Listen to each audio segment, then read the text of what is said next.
Baik, sebelumnya Assalamualaikum warahmatullahi wabarakatuh. Shalom, Om Swastiastu, Namo Buddhaya, salam sejahtera bagi kita semuanya.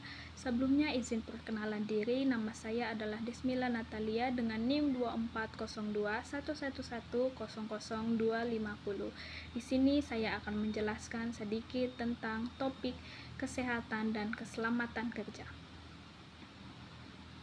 K3 adalah upaya melindungi pekerja dari kecelakaan dan penyakit akibat kerja, sekaligus bagian dari manajemen risiko dan keberlanjutan di dalam sebuah perusahaan. Di Indonesia, aturan K3 sudah ada, tetapi implementasinya masih belum konsisten, sehingga angka kecelakaan kerja masih sangat tinggi.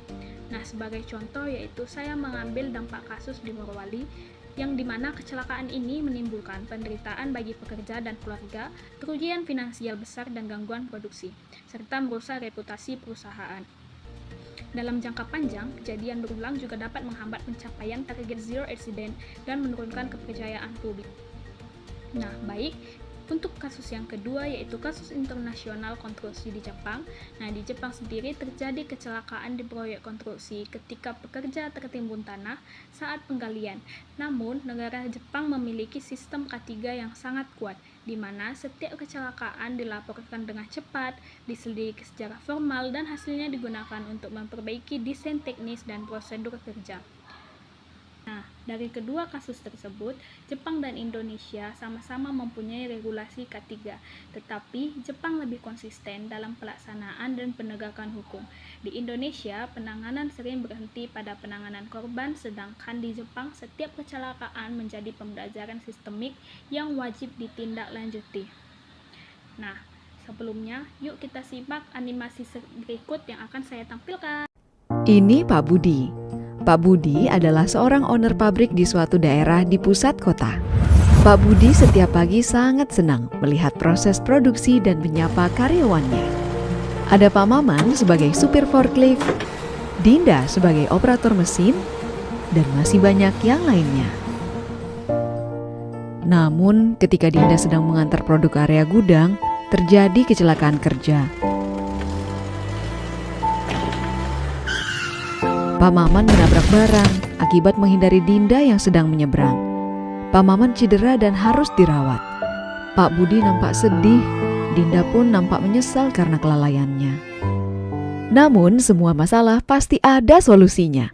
Pak Budi sadar dan akhirnya berkomitmen untuk menegakkan keselamatan kesehatan kerja di tempat kerjanya.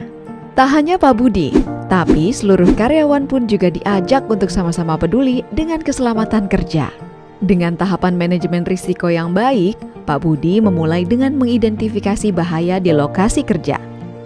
Identifikasi bahaya dimulai dengan mengetahui bahaya, resiko, dan insiden yang mengakibatkan kecelakaan kerja yang berdampak kerugian barang, lingkungan, dan manusia itu sendiri.